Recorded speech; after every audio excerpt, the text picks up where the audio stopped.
नमस्कार सर। नमस्कार। सर हमारी बात अंतर्राष्ट्रीय सचिव से हो रही है। हाँ, हो रही है। सर हमारा एक सीधा सा प्रश्न है हाँ। कि अगर कोई सरकारी कंपनी किसी अनुबंध के तहत फ्रेंचाइजी कंपनी बनाती है, उस फ्रेंचाइजी कंपनी के अंदर कोई दिव्यांग आपके नौकरी कर रहा है और किसी कारणवश सरकारी कंपनी और फ्रेंचाइजी कंपनी का अनुबंध टूट जाता है, खत्म हो जाता है, उस दिव्यांग का क्या होगा? उस दिव्यांग का कुछ नहीं होगा। सब चीज संविधान में लिखित है और वर्णित है और पारित है, सिर्फ उसके अनुसार काम कर देना है। अब आप ये बताइए कि जो अनुबंध वाली कंपनी थी, उसको अनुबंध या कॉन्ट्रैक्ट या किसने दिया था? सरकारी कंपनी में दिया था, तो वो सरकारी कंपनी का जिम्मेवारी है कि वो जो अनुबंध वाले कंपनी है उस पर वो दबाव डाले और उससे वो सूची लेकर जितने भी दिव्यांग को वो नौकरी से विमुख किए हैं उसको नौकरी में डाले। लेकिन ऐसा होता दिखता नहीं है, ये बड़ा दुर्भाग्य की बात है। भारत में प्रत्यक्ष कानून है और प्रत्यक्ष कानून को कोई आदमी पढ़ समझ सकता है, देख सकता है। उसमें साफ साफ दिव्यांग अधिकार अधिनियम 2016 में यह चीज का उल्लेख मिलता है कि धारा 20 में जो भी नियुक्ता कंपनी है उसको यह दिशा निर्देश दिया गया है कि जितने भी कर्मचारी का नौकरी छूटा है उसको नौकरी आपको देना है। स्पष्ट रूप से कड़े शब्दों में यह निर्देश दिया गया है और 21 में तो दंड के प्रावधान तक बता दिए गए हैं। लेकिन कितने आदमी को दंडित किया जाता है और कितने आदमी को उसके श्रम के अनुसार उनको फल मिलता है। आप पटना की बात कर लीजिए तो श्रम विभाग के कार्यालय में जब जाएंगे तो 3 फ्लोर मिलेगा। पहला फ्लोर पर 40 आदमी इसी कार्य को देखने के लिए, दूसरा फ्लोर पर 40 आदमी इसी कार्य को देखने के लिए, तीसरा फ्लोर पर 40 आदमी इसी कार्य को देखने के लिए है। टोटल का अगर व्यय मिला लीजिएगा तो आपको लगभग करोड़ों रुपए खर्च हो रहे हैं कि अगर किसी नियुक्ता कंपनी ने किसी दिव्यांग के साथ कोई गलती किया, कोई पक्षपात किया है तो उसको दंडित किया जाएगा। लेकिन दंड कितने को मिलता है, कितने व्यक्ति को उचित न्याय मिल पाता है, ये संदेह के घेरा में है। ये हम नहीं, ये प्रत्यक्ष रूप से बोला जाता है। और कॉन्ट्रैक्ट कानून के अनुसार जो ज्वाइनिंग लेटर होता है और जो बॉन्डिंग साइन किया जाता है और कितने वर्षों के लिए कॉन्ट्रैक्ट पर रखा जाता है, अगर कॉन्ट्रैक्ट कानून का पालन नहीं करता है नियोजिता कंपनी और उसको अनुबंध देने वाले कंपनी के साथ, तो उस दिव्यांग को उचित मुआवजा दिया जाता है और दूसरे जगह नौकरी दिया जाता है। कितने को नौकरी मिला है?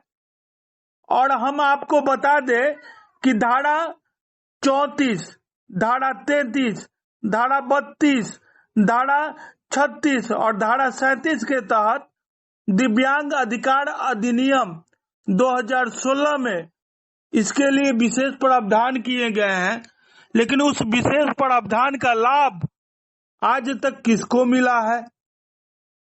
और इसके लिए तो कोर्ट भी बना हुआ है, कमिश्नर भी बना हुआ है, फिर भी इतना बड़ा अनियमितता कैसे हो जाता है? कैसे औद्योगिक विवाद अधिनियम 1947 के धारा 14 के तहत जो कर्मचारी को सेवा सुरक्षा देना है उसका पालन नहीं हो पाता है? कैसे जो नीति निर्देशक तत्व है संविधान में उसका पालन नहीं होता है, जिसके तहत धारा 38, धारा 39, धारा 41 और धारा 46 का कहीं भी अनुपालन नहीं होता है, धज्जियां उड़ाई जाती है। कैसे किसी व्यक्ति को जो लेबर अधिनियम है 1948, 1970, 1992 उसके तहत वंचित किया जाता है। कैसे भारत के प्रत्येक नागरिक को जो संवैधानिक अनुच्छेद है जिसमें धारा 14, धारा 15, धारा 16 और धारा 21 में विशेष प्रावधान किए गए हैं उससे वंचित किया जाता है। तो और साथ ही साथ प्रत्यक्ष कानून में प्रत्यक्ष रूप से एक चीज लिखित है कि जो भी कर्मचारी भ्रष्टाचार करेगा और भ्रष्टाचार में दोषी पाया जाएगा उसका वेतन से लेकर पेंशन तक एंटी करप्शन ब्यूरो बंद कर देगा। लेकिन होता उल्टा है, जिसका वेतन और जिसका नौकरी गया है उसका नौकरी बंद, बेकसूर आदमी नौकरी से वंचित हो जाते हैं और उत्तरदायी पदाधिकारी नौकरी पर बैठे रहते हैं, उनको पेंशन भी मिलता है, उनको वेतन भी मिल रहा है और वो अपने दायित्व का निर्वहन नहीं कर रहे हैं। आप ये बता दीजिए कि किसी दिव्यांग को एक पोस्ट पे रखा गया 5 सालों के लिए, उनको बॉन्ड पेपर भी साइन करवाया गया, सारा कुछ था, कंपनी का बॉन्ड था 15 सालों का और उसको 6 महीना के अंदर निष्कासित कर दिया गया, हटा दिया गया बिना कारण बताए, कंपनी बंद हो गया।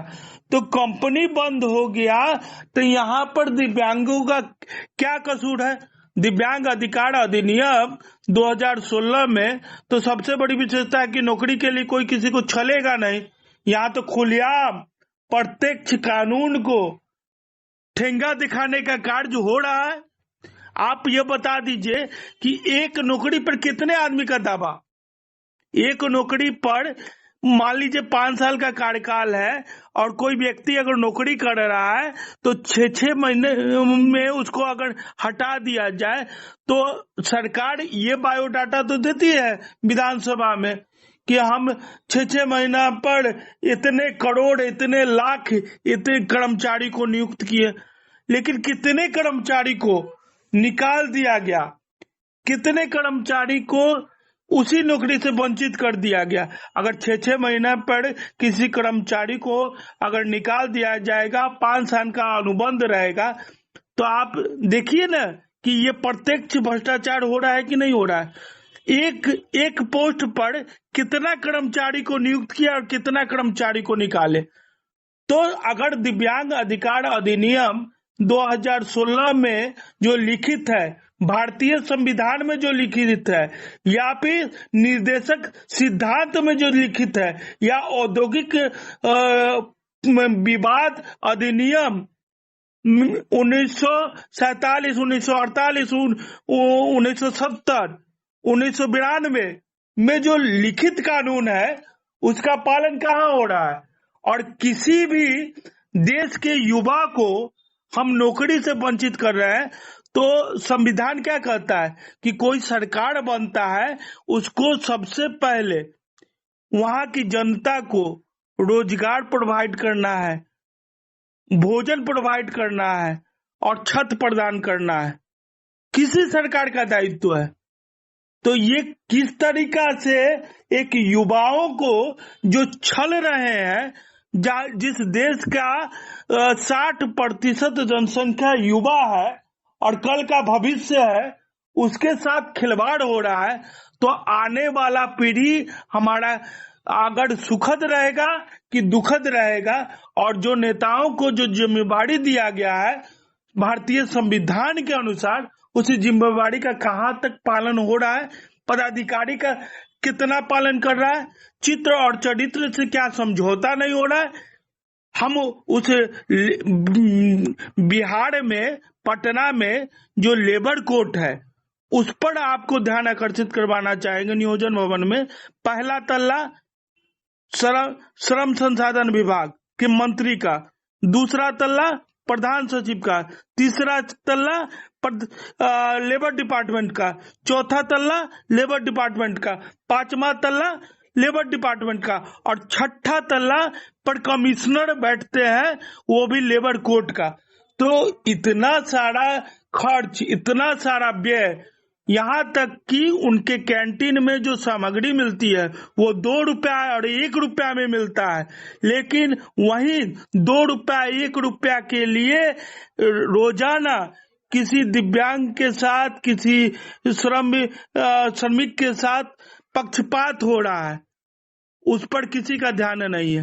अपना फायदा सब उठा रहे हैं, लेकिन जिस काम के लिए उनको नियुक्त किया गया है उस पर किसी का ध्यान नहीं है। ये कब तक चलेगा? ये प्रत्यक्ष भ्रष्टाचार नहीं तो क्या है?